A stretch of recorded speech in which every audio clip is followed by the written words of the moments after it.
네, 계속해서 요나서를 같이 나누고 있습니다. 요나는 니느웨로 가라는 하나님의 말씀을 거역하고 다시스로 가기 위해서 욥바로 내려갔습니다. 욥바로 내려가서 다시스로 떠나는 배가 마침 있어서 순조롭게 그렇게 운행을 해나갑니다. 그런데 요나가 탄 배는 거대한 폭풍 속으로 순식간에 빨려 들어갑니다.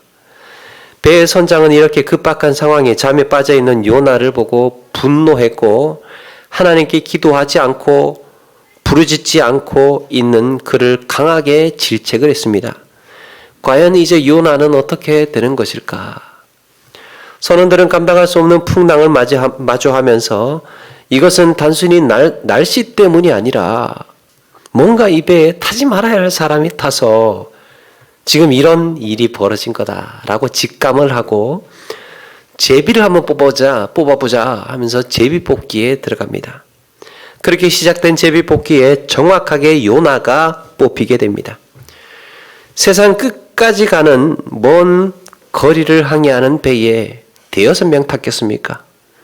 수십 명, 수백 명이 탔겠죠.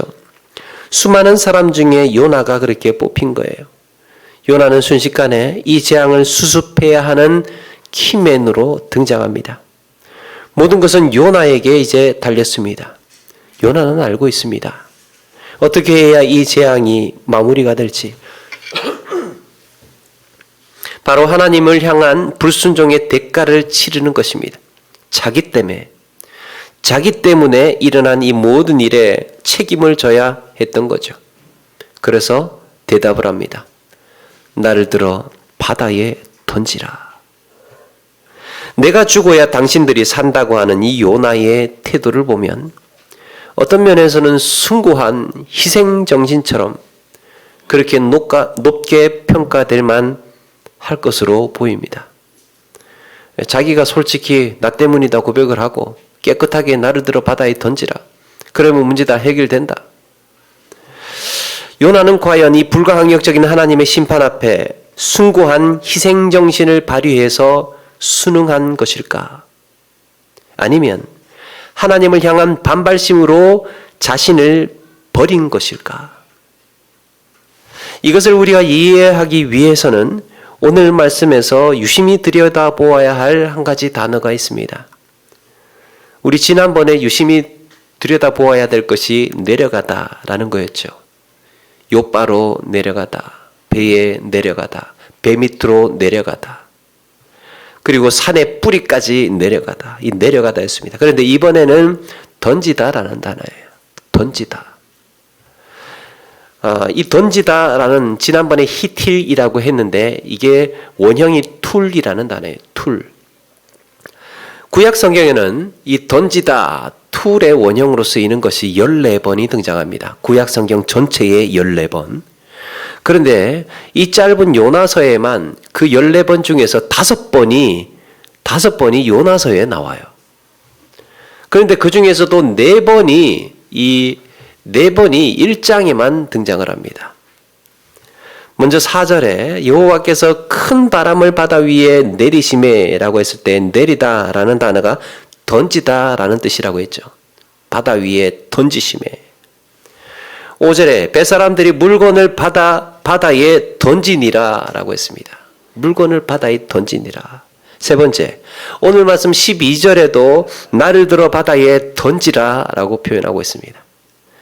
계속해서 이렇게 똑같은 패턴이 반복되고 있는 것은 뭔가 의미가 있다는 것이 15절에도 나오죠. 요나를 들어 바다에 던지매라고 표현했습니다.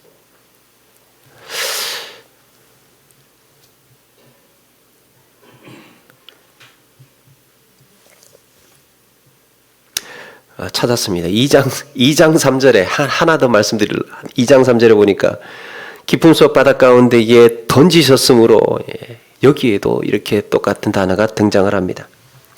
자, 이렇게 성경은 이 던지다라는 단어를 반복해서 쓰고 있으면서 우리에게 메시지를 주고 있습니다. 던지다. 과연 나를 들어 바다에 던지라 라고 했을 때 요나의 심리가 무엇이었을까? 나를 들어 바다에 던지라. 숭고한 희생정신이었을까? 아니면 자포자기한 자기 버림이었을까? 이를 위해서 또 하나 주목해 볼 것은 이 풍랑 속에서 뱃사람들하고요, 요나하고의 이 극명한 태도가 갈라지는 것을 알게 됩니다. 이 뱃사람들이 하는 태도랑 요나가 보이고 있는 반응이랑 아주 날카롭게 갈려지고 있습니다. 뱃사람과 요나의 이런 대조를 통해서 우리는 요나가 자기를 들어 바다에 던지라고 했을 때 그 마음, 그 심리가 무엇인지를 들여다보게 합니다. 첫 번째입니다. 첫 번째, 뱃사람들은 하나님을 크게 두려워하고 있었습니다. 반면에 요나는 두려운 기색이 보이지 않습니다. 요나는 두려워하지 않는 것 같아요. 그 난리 속에서. 요나가 자신을 들어서 바다에 던지라고 했을 때 사람들은 어떻게 하든지 요나를 살려보려고 애를 썼습니다. 13절. 그러나 그 사람들이 힘써 노를 저어 배를 육지에 돌리고자 하다가 나를 들어 바다에 던지라고 했는데도 아랑곳하지 않고 아니야, 우리가 한번 배를 살려볼게, 같이 살아보자 이러면서 노를 힘껏 젓고 있는 거예요. 11절에도 요나를 정중하게 대하고 있습니다. 우리가 너를 어떻게 하여야 바다가 우리를 위하여 잔잔하겠느냐. 요나가 이 모든 재앙의 원인이라는 것이 밝혀진 마당에 정작 뱃사람들은 요나를 함부로 대하지를 않고 있습니다. 희생양으로 던져버리기를 주저하고 있는 거예요. 여러분, 보통 같으면 제비 뽑혔어요. 이 사람 때문이라는 것이 이제 밝혀졌습니다. 그러면 어떻게 해야 되겠습니까? 야, 이놈 빨리 체포해. 이놈 빨리 체포해. 손발 꽁꽁 묶고 바다에 던져버려. 이렇게 하지 않겠습니까? 이래 나와야 될 것 같은데 뱃사람들은 요나를 두려워하고 있는 거예요. 좀 더 정확히 말하면 요나로 인해 알게 된 하나님이 두려운 것입니다. 그런데 요나는 그런 기색이 보이지를 않습니다. 두려워하지를 않아요. 여러분, 사람이 극한의 궁지에 몰렸을 때, 정말 두려움에 처해져 있을 때 이걸 극복하게 되는 경우가 두 가지가 있습니다. 두려움을 극복하는 두 가지 경우가 있는데요. 하나는요, 목숨을 거는 거예요. 생명을 거는 겁니다. 영화 명랑의 명대사가 있죠. 이 두려움을 용기로 바꿀 수만 있다면. 똑같았어. 용기로 바꾸어서, 두려움을 용기로 바꾸어서 목숨 걸고 두려움에 맞서는 거예요. 어차피 피할 수 없잖아요. 피할 수 없으면 정말 한번 모든 것을 쏟아부어서 부딪혀 보는 겁니다. 이게 생명 거는 거예요. 목숨 거는 겁니다. 또 한 가지가 있습니다. 또 한 가지는 체념하는 거예요. 모르겠다, 될 대로 되더라 하는 식으로 그냥 포기해버리는 겁니다. 자기를 버렸기 때문에 두려울 게 없어요. 그냥 나를 체념해버렸어. 될 대로 되더라. 죽으면 죽는 거고 사면 사는 거고 이러면서 체념해버렸습니다. 두려울 게 없습니다. 어차피 죽을 마당에 목숨 거는 것하고, 그런데 여러분, 목숨을 포기하는 것하고 이게 뭐가 다릅니까? 어차피 죽는 건데 목숨 거는 거랑 목숨 포기하는 거랑 뭐가 다르느냐? 여러분, 목숨을 건다는 것은 꿈이 있다는 말입니다. 간절한 소망이 있는 거예요. 생명을 거는 사람에게는 꿈이 있습니다. 설령 이것이 내 마지막 순간이 되어서 정말 어쩔 수 없이 내가 이대로 끝날지언정 온 힘을 다해서 포기하지 않고 꿈을 향해서 달려가는 것, 그게 목숨 거는 사람. 그런데 목숨을 포기하고 체념한 사람의 특징이 무엇입니까? 꿈이 없어요. 체념한 사람은 꿈이 없습니다. 간절한 소망이 없어요. 위대한 가치를 바라보는 시선이 없습니다. 기대할 것도 없고 그냥 사는 거 바랄 것도 없고 흘러가는 대로 사는 거지 뭐. 두려울 게 없어요, 사는 게. 요나가 하나님의 얼굴을 피하여서 다시스로 도망하면서 부푼 꿈과 비전을 갖고 갔겠습니까? 다시스로 가면 내 새로운 이 다시스 드림이 펼쳐질 거야, 이렇게 갔겠습니까? 그냥 이대로 다시스로 흘러가서 잊혀진 사람 되려고 가는 것 아닙니까? 날 찾지 마세요. 날 보고 하나님 누구냐고 물어보지 마세요. 나를 선지자라고 하지 마세요. 그냥 이대로 내버려 두세요. 그게 다시스로 가는 목적 아니에요. 그가 살아서 다시스로 갔다고 해도 한평생 죽은 사람처럼 살 인생이었어요. 한평생 침묵하면서 죽은 사람처럼 죽은 듯이 살라고 다시스로 간 거 아닙니까? 요나가 이 상황을 두려워하지 않는 이유는 체념했기 때문이에요. 하나님을 두려워하지 않는 이유는 자기를 체념했기 때문이에요. 하나님 마음대로 하세요. 그냥 죽이시든지 말든지.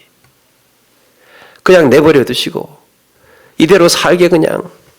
그래도 나는 하나님 앞에 비굴하게 이것만큼은 양보하지 않았어. 니느웨라는 왜곡된 자존심은 지켰다는 거죠. 이제 이게 두려움의 차이였습니다.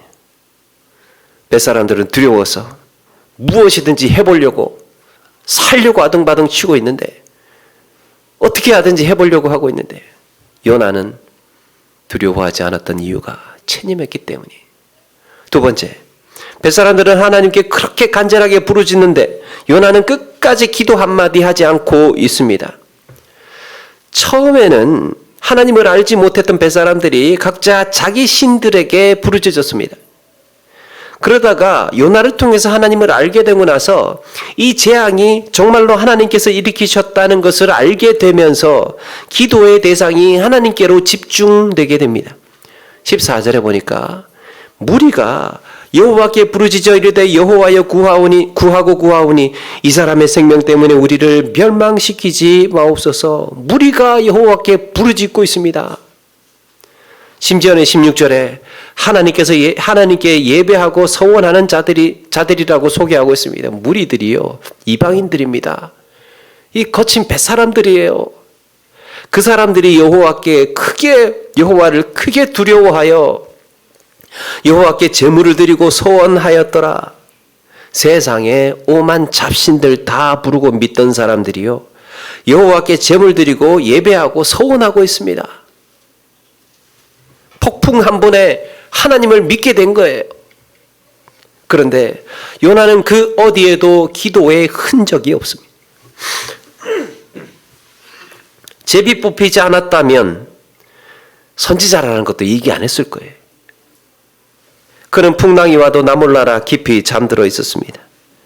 선장이 흔들어 깨우면서 네 하나님께 구하라고 절박하게 다그쳐도 이 요나는 아무런 반응을 하지 않고 있습니다.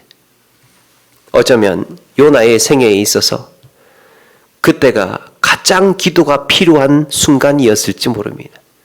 그렇지 않습니까? 그런데 니느웨 때문에 마음이 상해버린 요나는 기도할 생각을 하지 않고 있어요. 마음 상해버리니까 기도가 나오지를 않는 거예요. 꿈이 없으니까 두려울 게 없고 소망이 없으니까 기도할 맛이 나지를 않는 겁니다. 바라는 게 없고 소망이 없는데 어떻게 기도를 하겠습니까? 아직 일어나지 않은 일에 대하여서 기대하는 바가 없고 꿈꾸는 바가 없고 소망하는 바가 없는데 무슨 기도가 나오겠습니까? 그냥 죽게 되면 죽는 거고 살게 되면 사는 거고 흘러가는 대로 그냥 이런 요나에게 뭐가 두렵겠습니까? 부르짖지 않고 있어요. 요나는 어떻게 해야 했을까요? 요나는 어떻게 해야 했을까? 그 자리에 무릎 꿇고 엎드려 하나님께 부르짖어야 했습니다. 자신이 감당하지 않은 하나님의 명령 앞에 다시 돌이켜서 순종을 서원하고 두 손 들어 항복을 선언해야 했습니다. 만약에 하나님께서 허락하시지 않는다면, 그것도 허락하시지 않는다면 그때는 또 그대로 따라야 되겠지만 우리에게 이 마지막까지의 은혜를 구하는 태도가 필요하다는 거예요. 끝까지 그 마지막까지 하나님을 신뢰를 놓치지 않고 기도하고 간절히 사모하는 태도가 필요하다는 거예요. 하나님, 제가 지금 죽는 것은 하나님의 마땅한 처분이지만 이 마지막 순간에 때가 늦었지만 회개하기를 원합니다. 저의 미숙한 고집으로 인해서 니느웨만큼은 가고 싶지 않았던 이 불순종을 불쌍히 여겨주십시오. 선지자가 되어가지고 이방인들한테 원망과 비난거리가 되어버린 이런 연약한 인생을 불쌍히 여겨 주옵소서. 하나님, 이번 한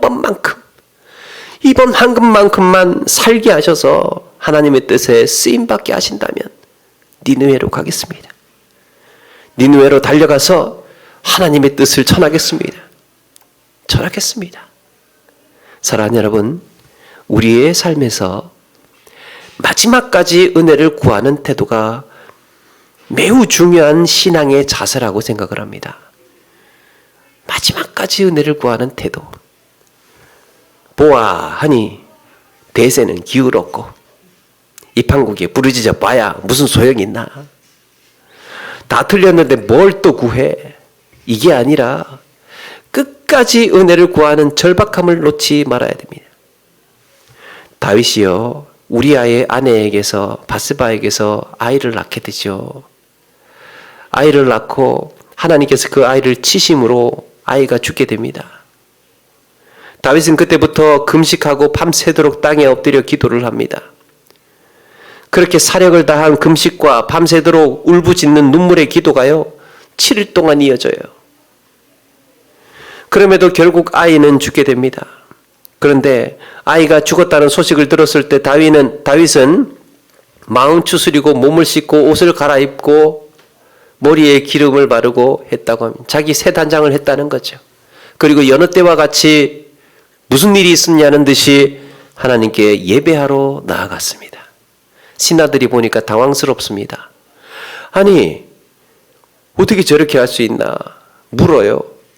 아니, 그동안 그렇게 금식하고 우시더니 정작 죽은 후에 아무렇지도 않게 이렇게 일어나시니까 어떻게 된 겁니까? 아이가 죽으면 더 울어야 될 것 같은데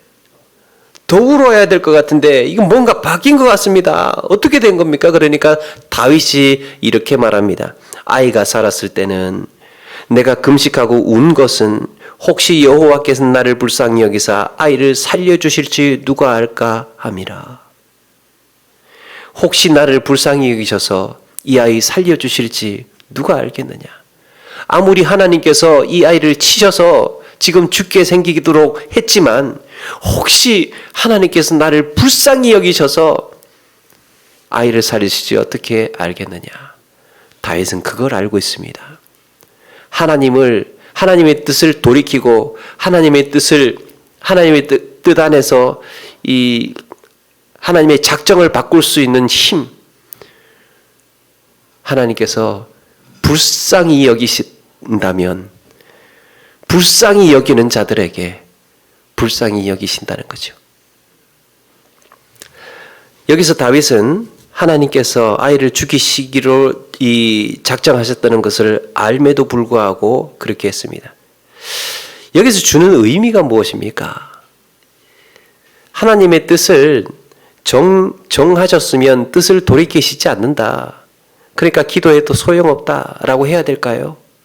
아니지요. 끝까지 하나님의 은혜를 구한 다윗을 주목하고 있습니다. 제가 어릴 때 밖에 정신없이 놀다가 저녁에 집에 아주 늦게 들어간 적이 있습니다. 한 8시 정도 됐던 것 같아요. 8시나 9시나 정도 되어서 들어간 것 같습니다. 시골에서 8시면요, 한밤중이에요. 그래서 늦게 들어갔는데 안에 문이 잠겼어요. 아무도 열어주지를 않아요. 막 두드리고 열어달라고 그랬죠.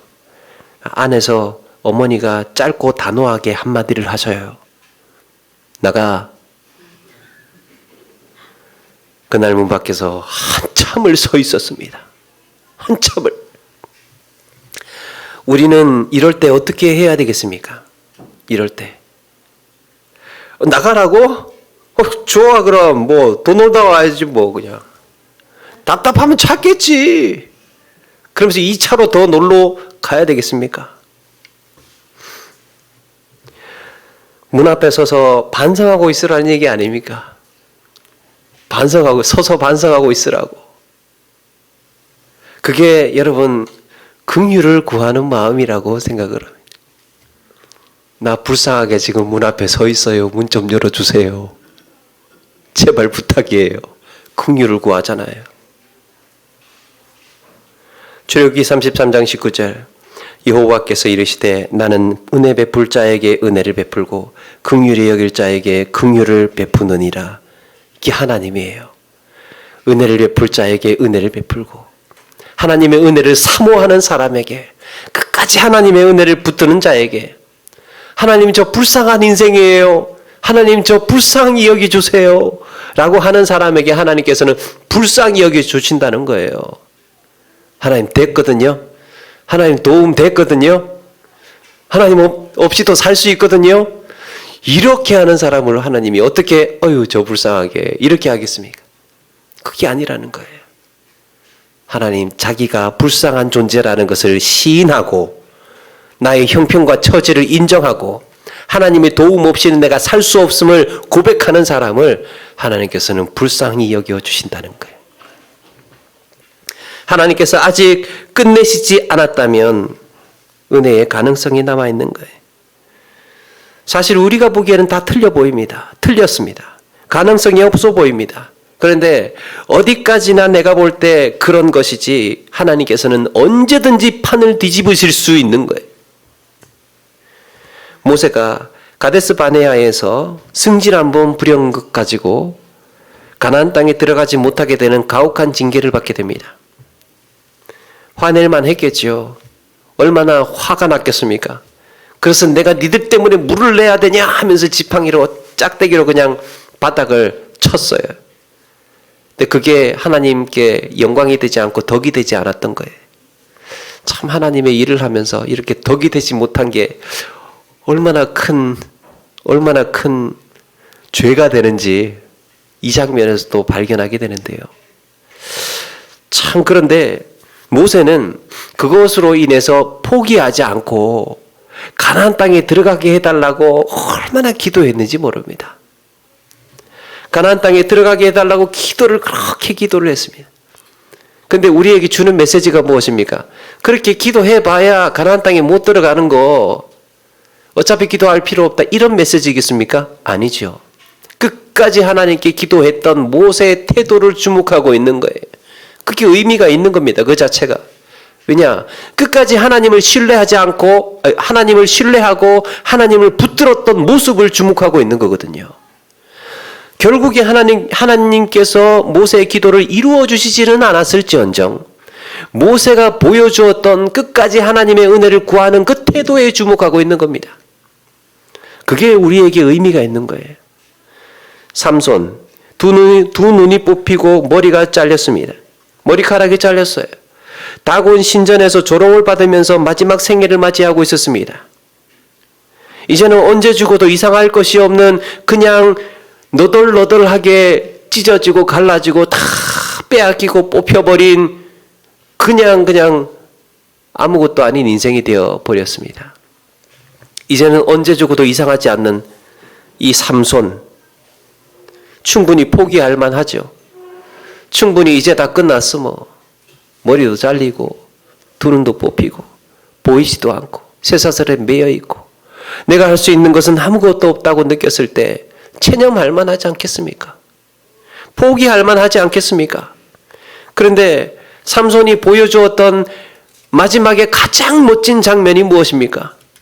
삼손의 그 위용, 그 무용담, 그 인생을 통틀어서 보여주었을 때 그가 보여주었던 가장 아름다웠던 순간이 무엇입니까? 바로 그때였죠. 눈이 뽑히고 머리가 잘리고 사람들의 상처 입고 사람들의 조롱받고 있는 그때 삼손은 하나님께 기도합니다. 하나님께 부르짖습니다.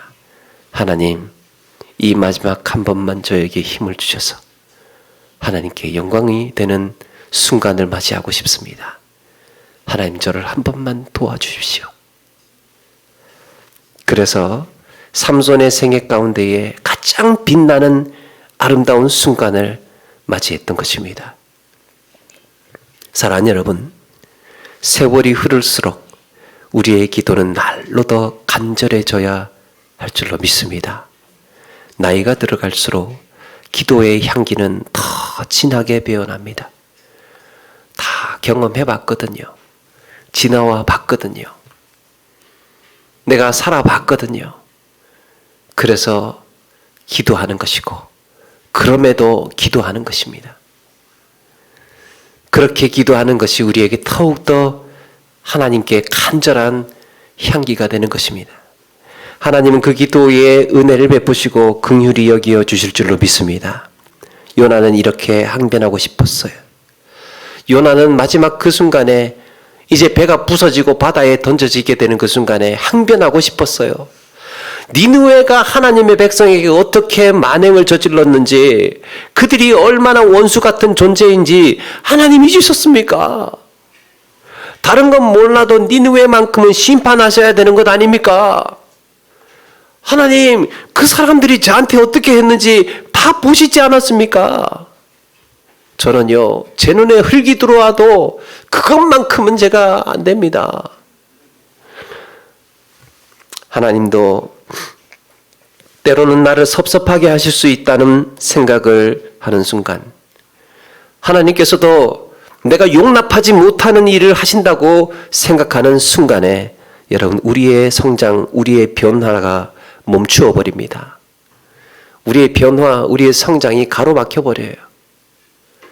문제는 나의 믿음이 부족해서이지요. 나의 지식과 지혜가 모자라서 내가 하나님을 잘 이해하지 못할 뿐이에요. 하나님이 틀린 것이 아니고 내가 틀렸다는 거예요. 하나님이 틀린 것이 아니고 내가 틀렸습니다. 이거 우리가 계속해서 하고 있는 하이델베르크 요리문답에서 말하고 있는 공의에 대한 만족 아닙니까? 그런 점에서 요나는 자신이 상한 마음 때문에 하나님께 불순종했고, 니느웨만큼은 무너져야 한다는 자신의 왜곡된 신념 때문에 믿음까지 버려버렸어요. 이렇게 하나님께 부르짖던 이방인들과 부르짖지 않는, 끝까지 부르짖지 않는 니느웨 그 하나 자존심 지키겠다고 끝까지 부르짖지 않는 요나를 보게 됩니다. 세 번째, 뱃사람들은 하나님의 뜻에 순종하는데 요나는 끝까지 순종하지 않습니다. 요나가 하나님의 선지자라는 사실을 알게 되고 이 거대한 재앙이 하나님께서 행하신 일이라는 것을 알았을 때 뱃사람들은 선지자 요나를 함부로 할 수 없었습니다. 요나가 자신을 들어 바다에 던지라고 했음에도 하나님이 두려워서 선뜻 그렇게 할 수가 없었습니다. 그저 어떻게 하든 노르저어서 육지로 돌려보려고 애를 썼습니다. 그런데 그렇게 하면 할수록 폭풍은 점점 더 거세져만 갔고, 뱃사람들에게 주어진 임무가 무엇입니까? 요나를 바다에 빠뜨리는 게 그들이 사명이에요. 그때 그 순간 그들이 해야 할 것은 요나를 바다에 빠뜨리는 거였습니다. 그렇게 하지 않고 있으니까 폭풍은 점점 더 걷잡을 수 없이 거세지고 있었던 거죠. 이 폭풍을 통해서 들려오는 하나님의 음성이 무엇입니까? 뭐 하고 있어? 빨리 빠뜨리지 않고 그 인간 당장 바다에 던지란 말이야. 그제서야 뱃사람들은 요나를 빠뜨리는 것이 하나님의 뜻인 줄을 알고 여기에 순종하게 됩니다. 그렇다면 반대로 요나에게 요구하시는 하나님의 뜻이 무엇입니까? 그 순간 하나님께서는 요나에게 뭘 바라고 계셨습니까? 야, 빨리 바다에 빠지란 말이야. 네가 들어가야 이 사람들이 살아. 네가 희생해야 이 사람들이 산다고. 이것입니까?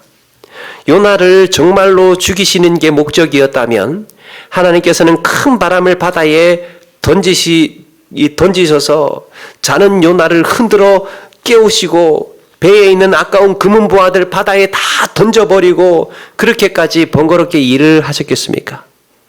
요나를 죽이는 게 목적이었다면, 요나의 처형이 목적이셨다면 아예 처음부터 니느웨로 가지 않겠다는 마음을 먹었을 때부터 벼락이라도 맞아가지고 그냥 그 자리에서 즉사를 하든지 심판을 하든지 그렇게 됐을 것 아닙니까? 이렇게 번거롭게 사람들 힘들게 해, 금은보화 다 바다에 던지게 해, 그렇게 번거롭게 하셨겠습니까? 하나님께서 이렇게까지 배를 파선할 정도로 재산상의 손해와 대가를 치르면서 요나를 궁지에 몰아넣는 이유가 무엇입니까? 이거는요, 하나님께서 요나를 죽이실 목적이 아니고 계속해서 궁지로 몰아넣고 계시는 거예요. 빠져나갈 수 없이 옴짝달싹할 수 없는 상황으로 처하게 만드셨습니다. 이게 무엇입니까? 다른 것 아까 던지다가 강조되고 있었죠. 다른 것 모든 것들을 다 던져버려도 요나만큼은 건지고 싶으셨던 거예요. 폭풍을 바다에 던져버리시고 또 금은보와 식량 쌀자루를 바다에 던져버리게 만들고 요나는 또 자기를 던지라고 아우성을 치고 있고 이렇게 모든 것들을 다 던져버리는 상황 속에서 하나님은 요나 하나만큼은 건지고 싶으셨던 겁니다. 그날 요나에게 밀어닥친 거대한 폭풍, 하나님께 돌아오고 하나님께 부르짖고 하나님을 순종하라고 말하고 있는 사인이었습니다. 그런데 요나는 끝까지 순종하지 않고 차라리 자기 생애를 저 바다에 던지라고 마음을 먹습니다. 뱃사람들이 요나를 들어서 바다에 던졌을 때 당장이라도 집어삼킬 듯이 달려들고 있던 그 큰 거대한 바다는 무슨 일이 있었냐는 듯이 순식간에 잠잠해집니다. 원인이 사라지니까 어떻게 거짓말같이 그렇게 바다가 평온해질 수 있을까? 이로 인해서 뱃사람들은 하나님만이 진짜 신이라는 사실을 절감하게 되고 요나의 말대로 그를 바다에 던지니까 그렇게 사납던 이 바다가 그쳤습니다. 그들은 깨닫습니다. 아, 하늘과 땅을 지으신 분은 하나님뿐이구나. 내가 이렇게 오랫동안 뱃사람이 되어서 항해를 하고 그렇게 수많은 어려움을 내가 한번 겪어왔지만 이렇게 하나님의 역사가 선명하게 나타난 것을 내가 보지 못했다. 요나가 자기 던지면 바다가 잠잠해진다고 하니까 그렇게 정말 던지고 보니까 순식간에 바다가 잠잠해졌습니다. 하나님이 살아계신 게 맞는 거였습니다. 그런데 한 생애를 품은 그날의 바다는 눈부신 초록빛깔로 빛나고 있었습니다. 요나가 어디 갔습니까? 물속으로 사라진 거죠. 요나는 이제 잊혀진 사람이 되어버렸습니다. 그 바다는 또다시 기대와 소망을 품은 뱃사람들을 맞이하게 될 것입니다. 수많은 사람들이 지나가고 배를 항해하고 또다시 사람들이 희망을 갖고 기대를 갖고 바다를 찾는 이 와중에 요나는 이제 잊혀진 사람이 되어버렸습니다. 한 사람 때문에 죽을 뻔했던 그날의 소동 역시 뱃사람들의 이야기가 되어서 한동안 뱃사람들의 저녁 안주거리가 되어서 입에 오르내리게 되겠지요. 옛날에 말이야, 그 풍랑이 일었는데 그 요나라는 그 한 사람 때문에 우리가 죽을 뻔했다고 하는 수 없이 바다에 던졌지 뭐. 그런데 기가 막히게 바다가 조용해지더라고. 이런 이야기들이 저 깊은 항구의 어딘가에서 이야기로 전해지고 있었겠지요. 그러나 속절없이 허무하게 요나는 잊혀져간 사람이 되어버렸습니다. 고선주님의 수장이라는 시에는 이런 구절이 있습니다. 언제는 길이 있어 갔던가 물이 내어주는 길 따라 하늘길도 열리지만 발길 떨어지지 않는 고행자 물속에서도 몸이 묶인다. 그리고 마지막에 물은 또 한 생애를 품은 채 말이 없다 노래하고 있습니다. 한 생명을 품은 바다는 침묵하고 아무 이야기 없이 잊어버리는 거예요. 사람들의 기억 속에서도. 나를 바다에 던지라. 과연 요나가 그렇게 지키려고 했던 것이 무엇입니까? 그렇게까지 해서 붙들어 놓고 놓지 못했던 것이 무엇입니까? 그날 바다는 말이 없었고 부질없는 자존심을 그 미련한 인생의 고집이었을 뿐이라고 말해주고 있는 거예요. 그러는 동안에 우리에게 소중한 것들을 다 흘려보내고 다 던져버리면서까지 지키려고 했던 그 하나 때문에 자신의 생애가 던져지고 있음을 알지 못했던 것입니다. 내가 이걸 하나 지키겠다고 모든 걸 버리고 자기 민족 버리고 나라 버리고 신앙 버리고 하나님 버리고 선지자 직분 버리고 그렇게 다 이거 한 가지 지키겠다고 니느웨는 못 가. 이 자존심 하나 지키겠다고 다 버리는 동안에 심지어는 자기 생명까지 그렇게 던져버려지는 동안에 그것 한 가지 지키고 있었습니다. 사랑하는 여러분, 우리는 분노와 낙심과 포기와 절망이 이 바다에 내 몸을 던져야 할 것이 아니라 심판받아 마땅한 저들에게도 소망을 주고 상심한 영혼들이 회복되기를 위하여서 우리의 생애를 던져야 할 줄로 믿습니다. 정말 빛나는 순간이 무엇인지를 우리는 깨달아야 됩니다. 우리가 정말 따라야 하고 바라보아야 할 것이 무엇인지를 우리는 알고 현명해져야 됩니다. 마지막으로 시 한 구절 더 소개해드리고 말씀을 마치려고 합니다. 박노회님의 그러나 그러지 마라 라는 시가 있습니다. 그러나 그러지 마라. 그들은 빛도 없이 떠나가리라. 그들은 지혜 없이 늙어가리라. 그들은 사랑 없이 연명하리라. 그들은 희망 없이 죽어가리라. 그러나 그러지 마라. 그래도 그러지 마라. 그러니 그러지 마라. 사랑하는 여러분, 생명의 복음을 내 영혼에 비추지 않고 세월 보내고 계십니까? 사랑 없이 연명하고 계십니까? 사랑 없이 오늘 하루하루를 그렇게 살아가고 계십니까? 희망 없이 죽어가고 계신다고 생각해 보신 적이 있습니까? 그러나 우리는 그러지 말아야 합니다. 그래도 그러지 말아야 합니다. 왜 그렇습니까? 다 던져버려도 하나님은 나를 건지고 싶으시기 때문이에요. 다 쏟아져도 하나님은 나 하나만큼은 살리시기를 원하시기 때문입니다. 그래서 우리는 그러지 말아야 합니다. 우리가 지내왔던 모든 날들이 하나님의 은혜였듯이 앞으로 살아가야 할 많은 날들도 하나님의 은혜를 기대하며 나아가야 할 줄로 믿습니다. 믿는 자들은 기대할 것이 있어야 돼.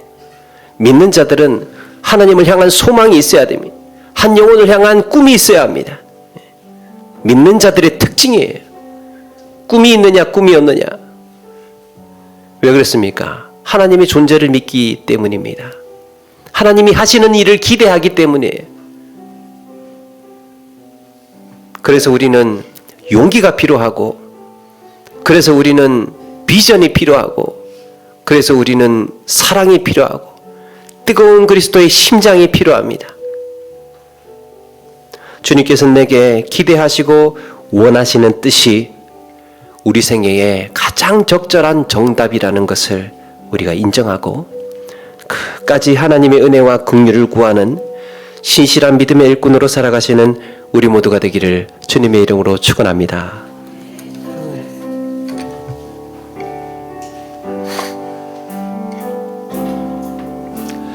주 나의 모습 보네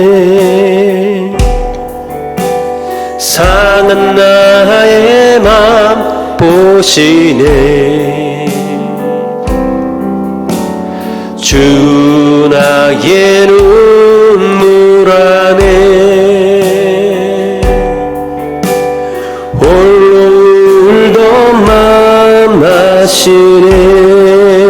주 사랑 내게 있네.